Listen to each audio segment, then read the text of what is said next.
ನಡೆದುಕೊಂಡು ಹೋಗುತ್ತಿರುವವರ ಮೇಲೆ ಹೆಜ್ಜೆಯನ್ನು ದಾಳಿ ನಡೆಸಿದ ಪರಿಣಾಮ ಇಬ್ಬರು ಶಿಕ್ಷಕರು ಸಹಿತ 6 ಮಂದಿ ಗಂಭೀರವಾಗಿ ಗಾಯಗೊಂಡು ಆಸ್ಪತ್ರೆಗೆ ದಾಖಲಾದ ಘಟನೆ ಮಂಗಳೂರಿನ ಕಿನ್ನಿಗೋಳಿ ಸಮೀಪದ ಮೂರು ಕಾವೇರಿ ಎಂಬಲ್ಲಿ ನಡೆದಿದೆ. ಕಿನ್ನಿಗೋಳಿ ಸಮೀಪದ ಮೂರು ಕಾವೇರಿ ರಾಜ್ಯ ಹೆದ್ದಾರಿ ಬಳಿಯ ಬಹುಮಹಡಿ ಕಟ್ಟಡವೊಂದರಲ್ಲಿದ್ದ ಹೆಜ್ಜೆನುಗಳು ದಾಳಿ ನಡೆಸಿ ಈ ಅವಘಡ ನಡೆದಿದೆ.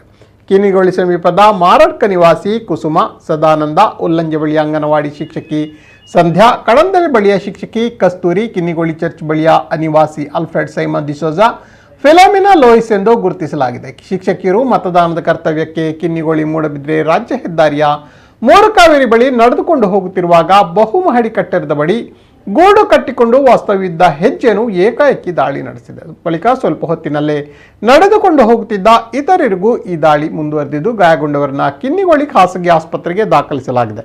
ಇನ್ನು ಕಳೆದ ವರ್ಷದ ಹಿಂದೆ ಇದೇ ಪರಿಸರದಲ್ಲಿ ದಾರಿಯಲ್ಲಿ ನಡೆದುಕೊಂಡು ಹೋಗುತ್ತಿದ್ದವರ ಮೇಲೂ ಹೆಜ್ಜೆಯನ್ನು ದಾಳಿ ನಡೆಸಿದ್ದು ಬಳಿಕ ಕಿನ್ನಿಗೋಳಿ ಪಟ್ಟಣ ಪಂಚಾಯತ್ ವತಿಯಿಂದ ಹೆಜ್ಜೆಯನ್ನು ಗೂಡವನ್ನು ತೆರವುಗೊಳಿಸಲಾಗಿತ್ತು. ಇದೀಗ ಪುನಃ ಅದೇ ಪರಿಸರದಲ್ಲಿ ಈ ಘಟನೆ ನಡೆದಿದೆ.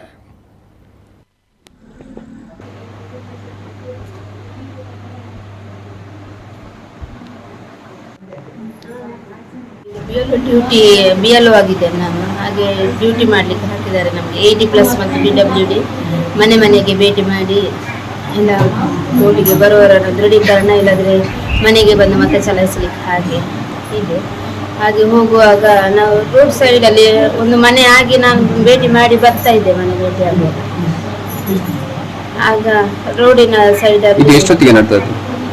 5-5:30 ಆಗ್ಬೋದು. ಆ ಟೈಮಿಗೆ ಎಲ್ಲ ಏನು ಇದೆಲ್ಲ ನಮಗೆ ಸುತ್ತರಿತು. ನಾನು ಮತ್ತೆ ಕೊಬ್ಬೆ ಹಾಕಿದೆ, ಎಲ್ಲರನ್ನು ನಿಲ್ಲಿಸಿ ಮತ್ತೆ ಒಬ್ಬರು ಬಂದರು, ಅವರೆಲ್ಲ ಆಸ್ಪತ್ರೆಗೆ ಕರ್ಕೊಂಡು. ಎಷ್ಟು ಮಂದಿ? ನಾನು ಮತ್ತು ನನ್ನ ಅವಳ ಸಣ್ಣ ಟೀಚರ್. ಮತ್ತೆ ಬೇರೆ ಯಾರಾದ್ರೂ ಇದ್ದಾರಾ ಒಟ್ಟಿಗೆ? ಇಲ್ಲ, ನಾವಿಬ್ಬರಿದ್ದದ್ದು. ನಂತರ ನಮ್ಮೊಟ್ಟಿಗೆ ನಾವು ಇಲ್ಲಿ ಅಡ್ಮಿಟ್ ಆದ ನಂತರ 3 ಜನ ಬಂದರು ಪುನಃ, ಅಲ್ಲಿ ಕಚ್ಚಿದಂತೆ ಅವರು.